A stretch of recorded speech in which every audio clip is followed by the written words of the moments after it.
नाज़रीन को मेरा सलाम पहुँचे। मैं हूँ वाहिद नसीम और आप देख रहे हैं फोर्थ व्यू। जैसा कि आप जानते हैं कि आज राहुल गांधी ने प्रेस कॉन्फ्रेंस की है और उसमें कोशिश की है कि सरकार को ये सजेशन दे कि वो किस तरह से आगे काम करे। बहुत सारे खतरात को उन्होंने बताया है, बहुत सारी मशवरा देने की भी कोशिश की है। मैं आपके लिए तजिया करने की कोशिश करता हूँ, यानी इस पूरी कहानी की विवेचना करने की कोशिश करता हूँ पावा साहब के साथ में। पावा साहब का खैर मकदम है फोर्थ व्यू में। Sir thank you. पावा साहब, आज पहले तो ये बताइए कि आप प्रेस कॉन्फ्रेंस में शामिल हो पाए थे कि नहीं? यहाँ थोड़ी सी दिक्कत आ जाती है। कांग्रेस उसको हमारे को कभी तो नेशनल में मान लेती है और जब नेशनल का होता है तो क्षेत्रीय में मान लेती है।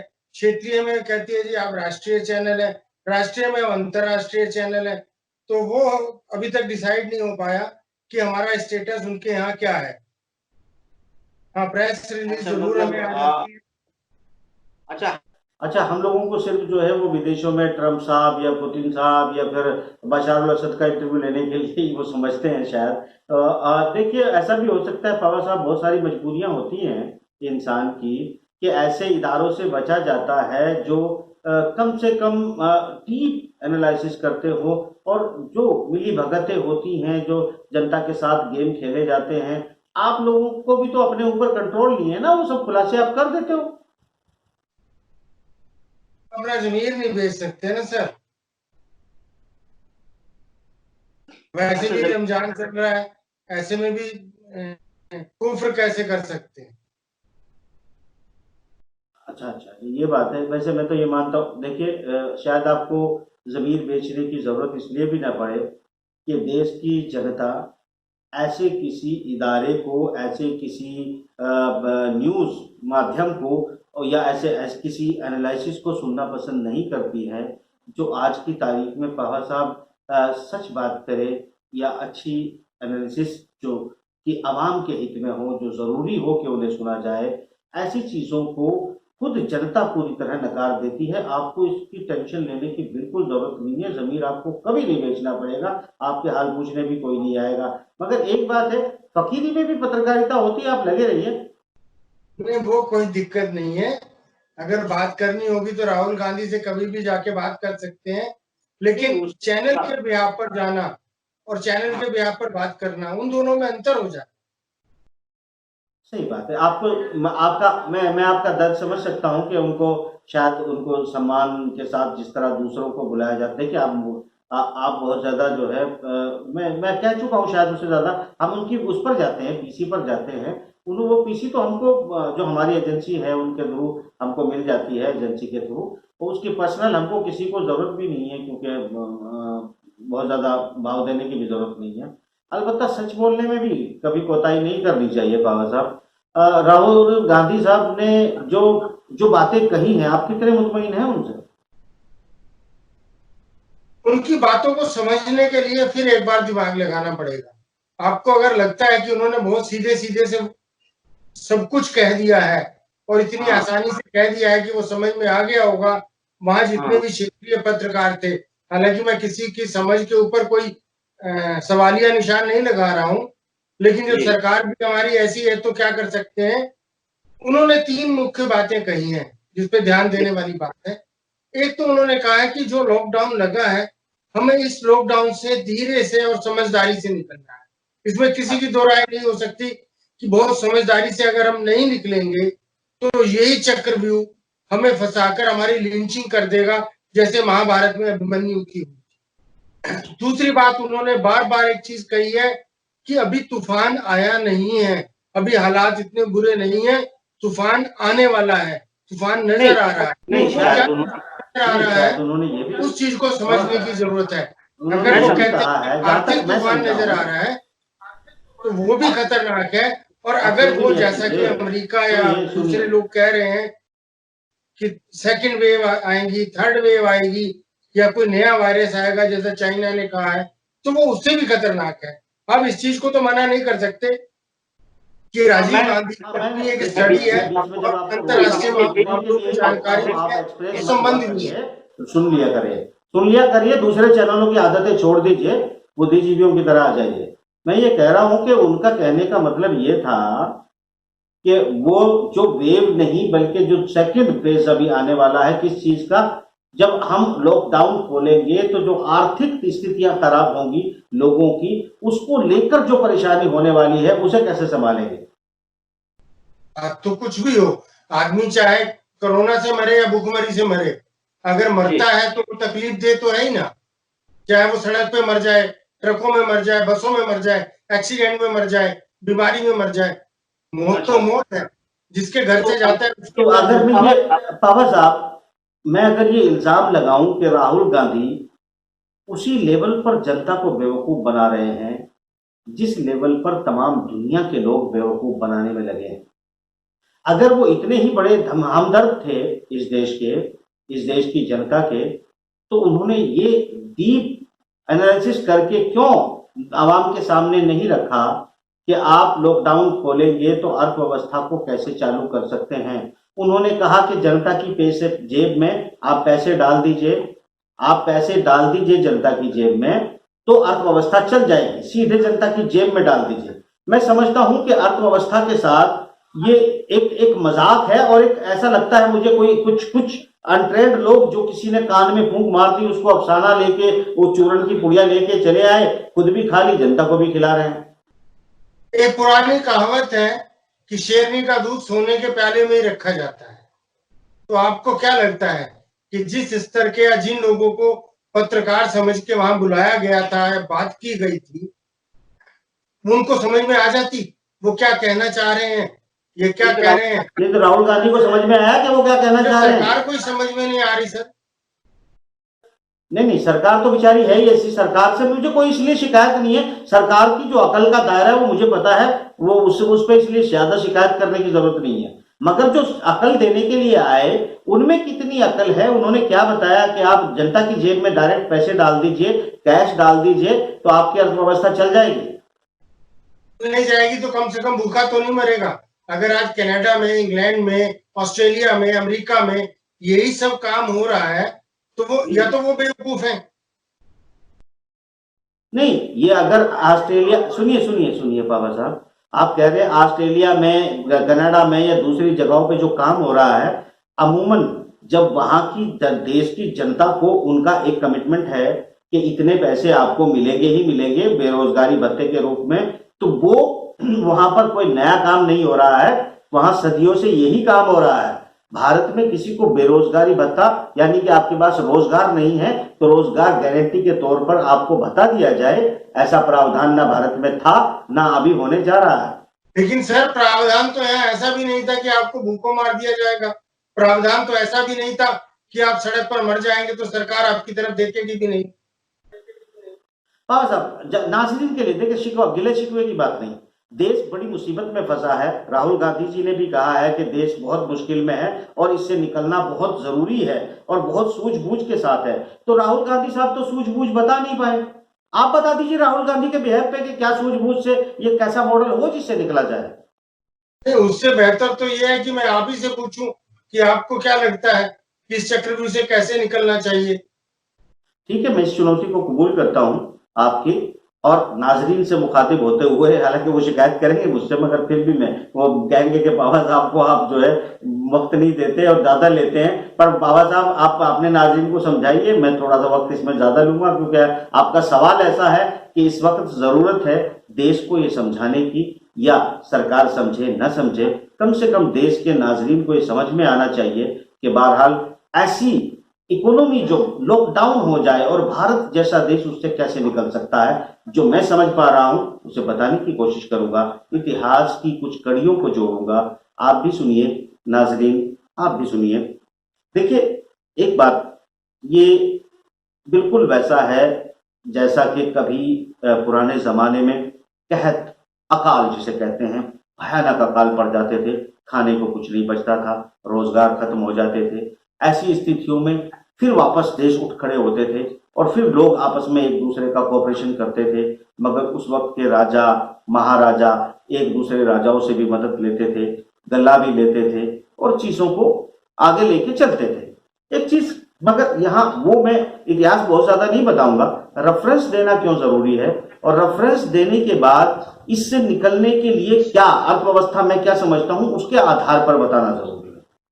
शाहजहां के जमाने में एक बार बहुत जबरदस्त अकाल जो है वो भारत में आया, बहुत कहत का शिकार हो गए।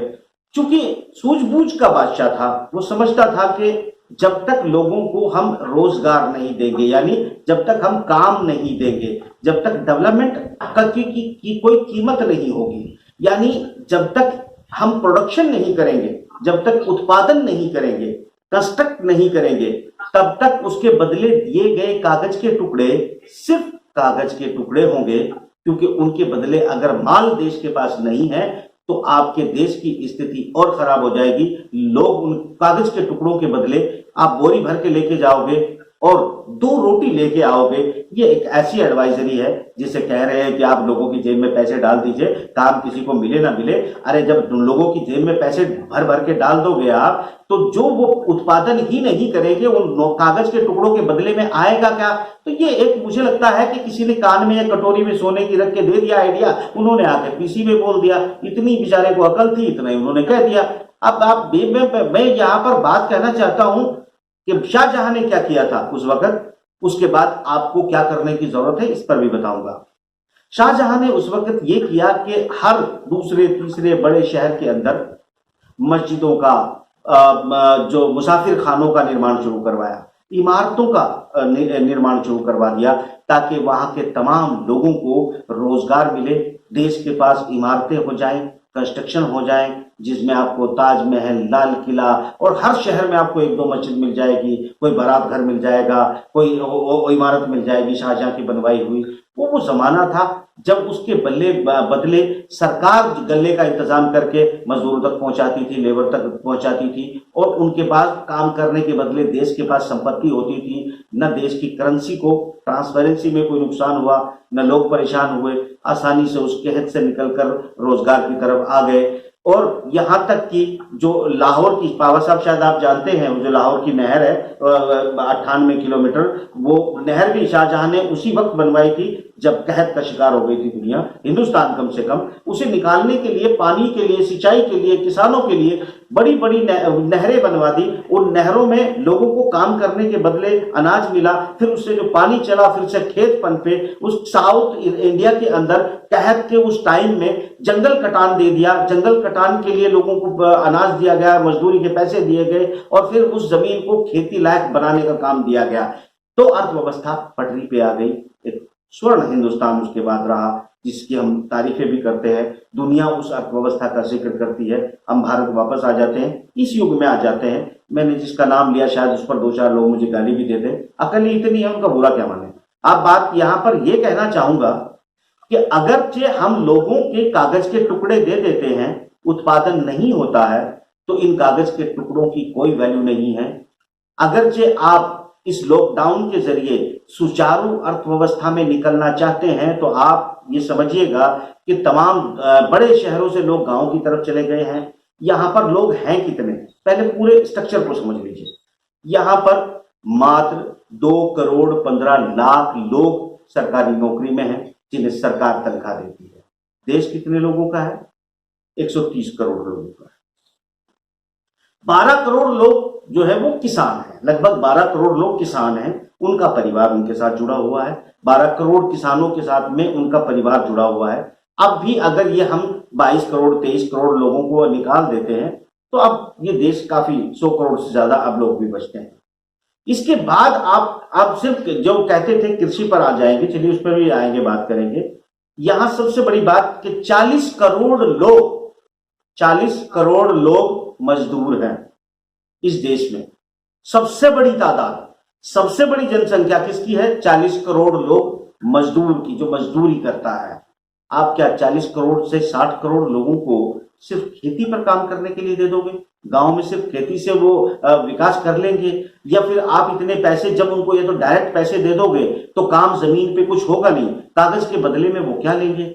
और अगर सबको किसान के जिम्मे लगा दोगे तो किसान कितने लोगों को मजदूरी दे पाएगा? अब जबकि आधुनिक ट्रैक्टर, आधुनिक मशीनें, आधुनिक इक्विपमेंट खेत में काम करने के लिए मजदूर इस वक्त किसान के पास मौजूद है। कम से कम लोगों की खेत में मजदूरी की जरूरत पड़ती है। ऐसे में जहां 30 से 40% ग्रामीणों को वहां के किसानों के खेतों में काम मिल जाया करता था, अब इतना काम भी अवेलेबल नहीं है। किन सपनों में जी रहे हो? क्या एडवाइजरी जारी कर रहे हो? 3 महीने में कितनी कांग्रेस कमेटी की अपनी वर्किंग टीम ने कितना शोध कर लिया कि इससे कैसे निकला जाएगा? भारतीय जनता पार्टी ने कितना शोध कर लिया कि वो क्या इंप्लीमेंट करने जा रहे हैं? यहां मेरी समझ में बाबा साहब एक छोटी सी बात आती है, इतनी बड़ी तादाद को अगर आप निकालना चाहते हैं इस लॉकडाउन से ईमानदारी के साथ, तो बात यह है कि इस वक्त ब्रह्मपुत्र और कई नदियों को लेकर हमारे पास हमारा पानी वेस्ट होता है, वो समंदर में चला जाता है। सरकार को बड़े बड़े पानी के स्टोरेज की खुदाई के लिए, उनके इंतजाम के लिए, प्रोडक्शन के लिए जेब में पैसा देने की जरूरत नहीं है, बल्कि उस निर्माण में पैसा देने की जरूरत है जहां पर इन तमाम लोगों को कारोबार दे दिया जाए। वहां पर ये बड़ी बड़ी जो कंपनियां हैं जो इस देश को निचोड़ के खा रही है, और तुम भी उनका साथ दे रहे हो, सुनो, अब उनको छोड़ दो, इस देश का साथ दो और छोटे छोटे ठेकेदारों को काम देना शुरू कर, आज ये अलॉट कर दीजिए। ये नदियों को रोककर इनका बड़ा करना, इनकी कनेक्टिविटी बनाना, सिंचाई की चीजें बनाना, ये तमाम हर गांव 2, 4, 10, 20 गांव के अंदर छोटी छोटी मंडियों का निर्माण करना, ताकि शहरों तक लोगों को कम से कम मूव करना पड़े। ऐसी सूरत हाल में अगर चारों तरफ इन तमाम पैसे का आप निर्माण काम शुरू कर दे, कार्य शुरू कर देते हो, तो ये देश स्वर्ण देश हो सकता है। और जो इसके बदले 1 महीने के बाद, 1.5 महीने के बाद जब लोगों की जेब में वो पैसा आएगा, उसका निर्माण भारत में हो चुका होगा। इसके बदले में जो चीजें खरीदी जाएगी उसकी एक वैल्यू होगी, आने वाली इस देश की नस्लें सुधर जाएंगी।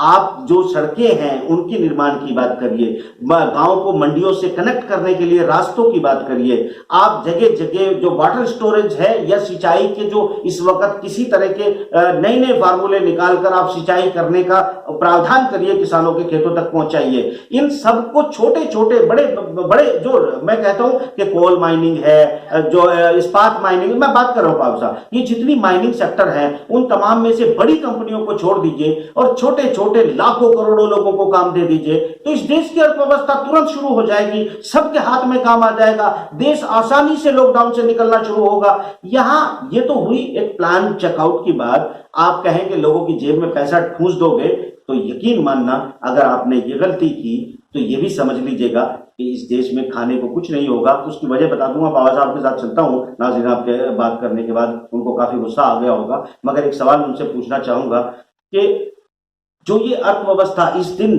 60 दिनों के अंदर क्या होने जा रहा है, वो ये है कि जो आपके पास पैसा था, आपके घरों में, आपके बैंकों में, आपकी जेबों में जो पैसा था, अब वो जमाखोर जो होते हैं उनके पास जमा हो चुका है। यानी अगर आप काम करते थे तो वो जमाखोरों के गाड़ियां खराब होती थी, उनकी भी जरूरत होती थी, वो खर्च करते थे, वो खर्च करके दुकानों पर आपके कारोबार में पैसा आता था, फिर आप रूटीन में करके उन तक पैसा पहुंचाते थे, वो थोड़ा थोड़ा करके। मगर जिन लोगों ने, चाहे वो कंपनी का माल स्टॉक किया हो या फिर अनाज गल्ला सारी चीजें स्टॉक की गई हो, खाने का राशन स्टॉक कर रखा हो, जिन चंद लोगों के पास ये भारी स्टॉकिस था, ये पैसा देश भर का सारा कैश मनी धीरे धीरे उनकी तिजोरी में इकट्ठा हो गया है। वो सिर्फ चंद लोग होंगे ये पैसा जिनके पास इकट्ठा हो गया है। क्योंकि कैश के टुकड़े यही हैं, कागज के टुकड़े कहीं नहीं गए, इसी देश में है, इन्हीं लोगों के पास है, मगर आप लोगों की जेब में से निकल गए। और जब वो आप जो लोगों की जेब में से निकल गए तो किसी की जेब में तो पहुंच गए, तो किसी की जिसकी जेब में पहुंच गए, मैं उस बिचौलिए की बात कर रहा हूं। इन बिचौलियों पर एक भारी इंतजाम की जरूरत है, सरकार को इनसे भारी वसूली की जरूरत है, मगर सरकार इनकी गहरी दोस्त है, इनको छुएगी भी नहीं। अगर आपके नाम की मदद करने की बात करेगी तो सब उन बिचौलियों को, जिन्हें मीडिएटर्स कहते हैं, स्टॉकिस्ट कहते हैं, बड़े उद्योगपति कहते हैं, सारा पैसा उनको दे देंगी और गरीबों को चुन चुन के मारा जाएगा। बाबा साहब आप बताइए, आप क्या कहना चाहते थे? आपने अपनी ही बातों में कंट्रोवर्सी वाली बातें कर दी। ऐसा लग रहा है जैसे आईने के सामने खड़े होके आप आईना साफ कर रहे हैं चेहरे की बजाय। आपने शाहजहां का उदाहरण दिया, उसी उदाहरण पर तो राहुल गांधी ने कहा है कि मनरेगा को 200 दिन का कर दिया जाना चाहिए। और आपको मैं याद दिला दूं, सुन लीजिए, आप ही को याद दिला दूं कि आपकी नसर इंडिया के अम्ब्रेला के नीचे हमने नदी साफ की है आपके इलाके में। वो नदी जो कभी गंदा नाला थी, आज वहां पर मछलियां भी हैं और बिल्कुल साफ सुथरा पानी है, और सब मनरेगा के ही अंडर में किया है। तो ऐसा क्यों नहीं हो सकता? लेकिन होगा तो तब जब मजदूर के पेट में खाना होगा, मजदूर के पेट में खाना होके काम कराएंगे। तब भी हमसे कहा था डिस्ट्रिक्ट मजिस्ट्रेट ने कि जी वो जेसीबी लगा लो, 2 दिन में हो जाएगा, लेकिन हमने ऐसा नहीं किया, और आज आप देख सकते हैं वो नदी कितनी साफ सुथरी है। नहीं नहीं, ठीक है बाबा साहब, एक बात समझिए कि जो मनरेगा के तहत पैसा दिया जाता है वो ग्रामीण विकास का पैसा होता है, कि अगर ग्रामीण में उनको गारंटी दी जाए कि इतने दिन रोजगार गांव में दिया जाएगा और गांव में कुछ ना कुछ निर्माण भी होगा, उसके बदले रास्ते बनेंगे, चीजें बनेगी, खुदाई होगी, तालाब खोदे जाएंगे, उसी के लिए मनरेगा का पैसा होता है। एक चीज यहाँ पर समझिए कि इसका दूसरा पहलू जो अर्थशास्त्री लगाते हैं वो ये होता है कि उस काम के बदले जो लोगों की जेब में पैसा जाएगा, वो पैसा यानी कि बाइंग कैपेसिटी बढ़ेगी, या अर्थव्यवस्था चलेगी कैसे? जब आखिरी इंसान की जेब में पैसा होगा तो वो आखिरी इंसान पैसे से 100 रुपए, 200 रुपए, 300 रुपए, मैक्सिमम 6,000 की उसकी जरूरत होती है, मगर ये 60 करोड़ लोग 6,000 रुपए की चीज खरीदने जाते हैं तो ये कितने अरब बन जाते हैं, तो समझ लीजिएगा। ये लोग जाते हैं अपने गली मोहल्ले के दुकानदार के पास या किसान के पास, उससे सामान खरीदते हैं, फिर ये किसान और छोटा गली मोहल्ले का दुकानदार बड़े दुकानदार से खरीदता है, फिर वो बड़े दुकानदार बड़े शहर में स्टॉकिस्ट से खरीदता है, डिस्ट्रीब्यूटर से खरीदता है, आखिर जाके वो कंपनी के पास पहुंचता है, और कंपनियों को भी इसी आखिरी आदमी की जो कीमत है, जो पैसा है, अगर इसके पास नहीं होगा तो अर्थव्यवस्था नहीं चलेगी। कुछ लोग तो जरूर कुछ खा लेंगे, बाकी लोग पूरी तरह धर्म भरम हो जाएंगे, मिसमैनेज हो जाएगा, मिडिल क्लास गरीब हो जाएंगे, गरीब लोग बिल्कुल मर जाएंगे, जो अपर क्लास है उनमें से कुछ डूब जाएंगे, कुछ बहुत ज्यादा गिर जाएंगे। यानी कि सरकारें जो हम बनाते हैं ना पावा साहब, वो इसलिए बनाते हैं कि देश के नागरिकों का प्रबंधन करें कि सभी जिंदा रहें, सभी सुचारू रूप से जिए, सबका किसी का कोई नुकसान ना हो। एक इस तरह से गार्जियन की तरह सरकार होती है जो अर्थव्यवस्था का प्रबंधन करती है। उस प्रबंधन को चलाने के लिए ही किसी को राजा, बादशाह या प्रधानमंत्री बनाया जाता है, साटे से हाँकने के लिए या गोली से डराने के लिए नहीं बनाया जाता, न किसी को अपना मालिक बना लिया जाता। दरअसल ये प्रवृत्ति जो चली है वो बड़ी खराब है। ये देश की जनता को भी समझनी चाहिए और उन राजाओं को भी समझनी चाहिए जो इस तरह की प्रवृत्ति अपना रहे हैं। इस देश को जीने दिया जाना चाहिए। जी पावा साहब, अगला इल्जाम लगाइए।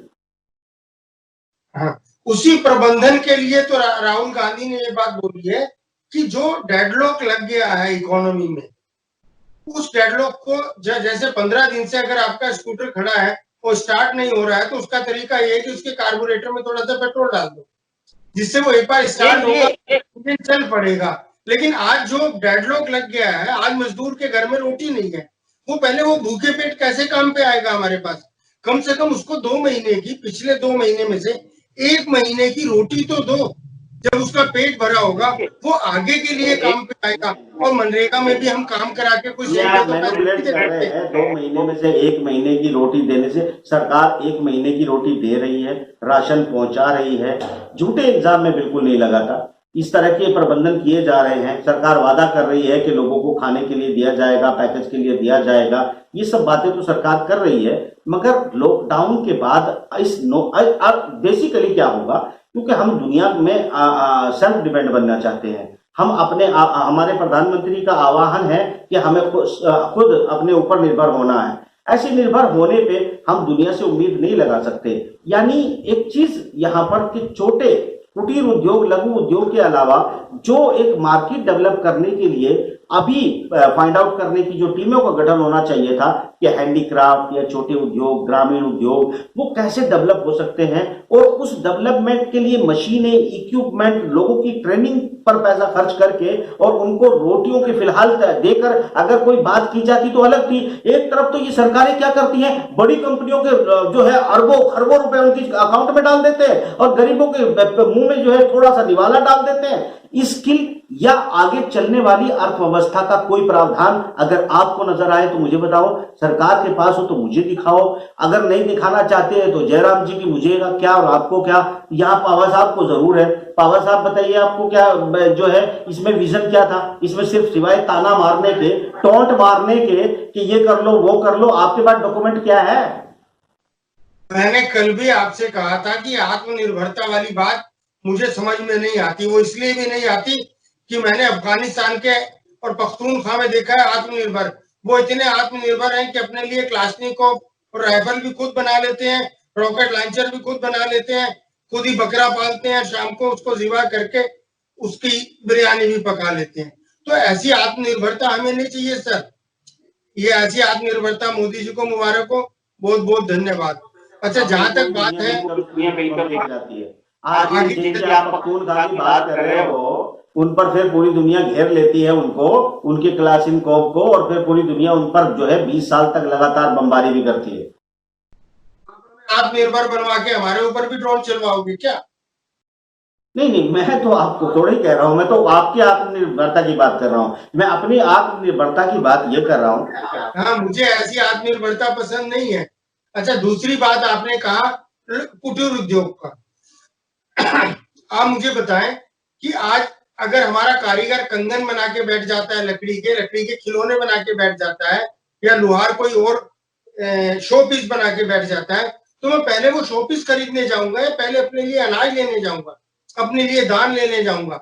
और जहां तक सरकारी सहायता की बात है, आपके फार्म हाउस के चारों तरफ कितने हजारों वन गुजर हैं या गरीब लोग हैं जो जंगलों के ऊपर व्याप रहते हैं। आप मुझे 2 आदमियों का भी नाम बता दें जिसके यहाँ सरकार के यहाँ से दाल आई हो या अनाज आया हो। वो तो आज भी आपके यहाँ 2 किलो, बल्कि बेचारों का जो 40 रुपए किलो दूध बिकता था, आज वो 30 रुपए 25 रुपए बिकने लग गया। जो आपके नदी पार खरबूजे बिक रहे थे और तरबूज बिक रहे थे, आज वो जानवरों को खिला रहे हैं। तो ये कैसा डेवलपमेंट है, कैसी आत्मनिर्भरता पावर है? साहब, नए मिजाज की सरकार है, आप कह सकते हैं, मैं तो नहीं कह सकता। नए मिजाज की सरकार है, मैं ये बात तो नहीं कह सकता। सरकार कह रही है कि दिन है तो मुझे कहना पड़ेगा दिन है, सरकार कहेगी रात है तो मुझे कहना पड़ेगा रात है, और सरकार कह रही है कि उन्होंने जो है 40-50 करोड़ लोगों को वो खाना भेज दिया है, घरों को खाना भेज दिया है। तो वो 40-50 करोड़ परिवारों को ये भी ऐलान किया जा रहा है। 40-50 करोड़ परिवार के नीचे तो बात ही नहीं करती है सरकार। अगर हम 40 करोड़ की बात करें परिवारों की, तो 6 लोगों की एक यूनिट होती है, और 6 लोगों की यूनिट के हिसाब से ये 200 करोड़ लोग बैठ जाएंगे। तो बदबू की उनका गणित तो आप जाने और सरकार खुद जाने। हम तो सरकार की बात मान रहे हैं और सरकार को ही समझ रहे हैं, वो ठीक ही, उनके पास पढ़े लिखे लोग ज्यादा है। मतलब अलबत्ता मैं ये जो आप कह रहे हैं ना पावा साहब कि वो कुछ बना लेगा तो उसको खरीदेगा कैसे, ये सब फंडे छोड़ दीजिएगा। ये जब वो बनाएगा भी बेचारा तभी जब उसके पास में कुछ संसाधन होंगे। मैंने कहा कि आपको जो मदद डालनी है ये उन आदमियों को रोजगार के लिए दीजिए। जो हैंडीक्राफ्ट बनाना है, लघु उद्योग बनाना है, ये उनके लिए आप इक्विपमेंट मशीनरी प्रोवाइड करिए, उनके लिए थोड़ी लिक्विडिटी उसके कच्चे माल के तौर पर प्रोवाइड करिए।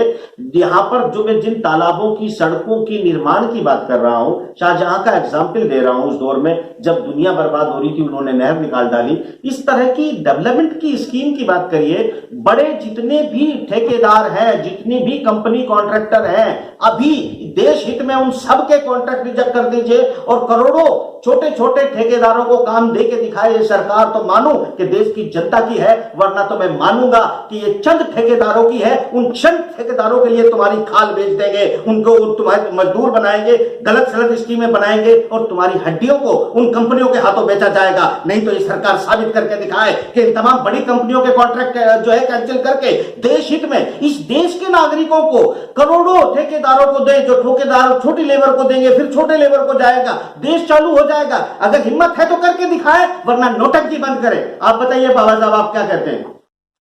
ये बात तो राहुल गांधी ने कही है।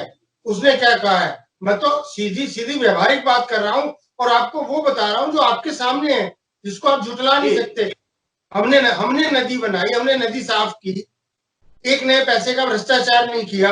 हमारे जैसे 4 छोटे छोटे आदमी अगर वो काम करते हैं और उसके साथ एक कानून लगा दें कि जिसने भी भ्रष्टाचार किया, जिस ग्राम प्रधान ने, डिस्ट्रिक्ट मजिस्ट्रेट ने, एसडीएम ने, ब्लॉक डेवलपमेंट वाले ने उसमें से रिश्वत मांगी, उसको उठा के सूली पे टांग देंगे। हमसे तो किसी ने 2 पैसे भी मांगने की हिम्मत नहीं की, क्योंकि उसको पता था जब ये खुद नहीं खा रहे तो हमें क्या देंगे। तो अर्थव्यवस्था तो वहीं से चलेगी, लॉकडाउन तो वहीं से टूटेगा। दरख्त तभी हरा होगा जब उसकी जड़ में पानी जाएगा। हम पत्तों को साफ करके दरख्त को हरा भरा नहीं कर सकते।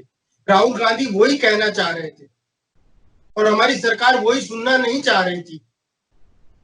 अच्छा ठीक है, नाजरीन, पावा साहब कह रहे हैं कि राहुल गांधी वही कहना चाह रहे हैं, ये ज्यादा समझे होंगे, मगर उन्होंने क्या कहा आपने सुना ना। राहुल गांधी के विजन में कोई डॉक्यूमेंट था कि आपको रोजगार कैसे दिया जाए, जबकि ये तमाम तकरीबन करोड़ों लोग अपने घरों पर पहुंच चुके हैं, नए सिरे से अपनी जिंदगी शुरू करेंगे।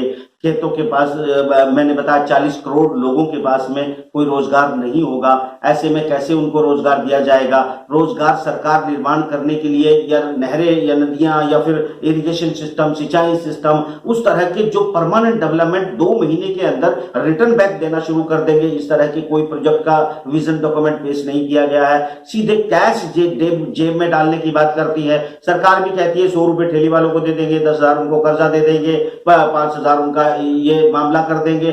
ठीक है, कर्जे में मुझे उस पर भी कोई एतराज नहीं है कि सरकार कर्जे के तौर पर दे। या फिर एक चीज मैं ये कहता हूं कि अगर हर शहर हर जगह पर जो निर्माण की बातें मैं कर रहा हूं, एक मुश्तरका उद्योग या मुश्तरका इस तरह के सेक्टर किए जाए जहां पर युवाओं को, नौजवानों को स्किल्ड किया जा सके। हर शहर हर जगह पर इस तरह की बिल्डिंगों का निर्माण किया जाए जहां पर तमाम औजार हो, मशीनरी हो, जहां पर छोटे छोटे उद्योग बनाए जा सके। मगर मैं जानता हूं कि ऐसा नहीं होगा।